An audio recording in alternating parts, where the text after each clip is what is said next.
بسم اللہ الرحمن الرحیم اللہم صلی علی محمد وعلی محمد وعجل فرجہم ولانا اعداءہم۔ 15 شعبان یعنی نیمہ رجب یا لیلۃ البرات یا شب برات،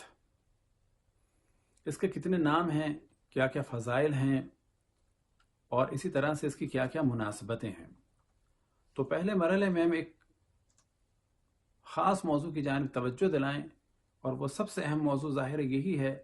کہ جو سب سے اہم مناسبت ہے وہ ہے کہ امام زمان علیہ السلام یعنی حضرت امام مہدی حجت ابن الحسن العسکری علیہ السلام کی ولادت ہوئی اسی 15 شعبان کو 255 ہجری میں، اور 15 شعبان ہی سے امام زمان علیہ السلام کی غیبت کبریٰ کی ابتدا ہوئی۔ یہ جو پبلک میں مشہور ہو گیا ہے کہ شوال کے مہینے کے بارے میں، تو اس کی کوئی اساس اور بنیاد نہیں ہے۔ غیبت کبریٰ کی ابتدا ہوئی امام زمان علیہ السلام کے چوتھے نائب جناب حضرت علی بن محمد السمری کی وفات سے۔ سمری یا سمری یا سیمری کئی تلفظ ہیں، کیونکہ آپ کی وفات ہوئی ہے 15 شعبان 329 ہجری کو، اور یہیں سے غیبت کبریٰ کی ابتدا ہوئی۔ پس 15 شعبان کے اعمال میں سے ایک عمل کی جانب توجہ دینی چاہیے کہ جو عام طور پہ نہیں دی جاتی، کہ اس رات کوئی کار خیر حضرت علی بن محمد سمری کے لیے بھی انجام دیا جائے۔ اسی طریقے سے 18 شعبان 326 ہجری کو وفات ہوئی ہے امام زمان علیہ السلام کے تیسرے نائب حضرت حسین بن روح کی۔ لہٰذا 15 شعبان کو ان دونوں کے لیے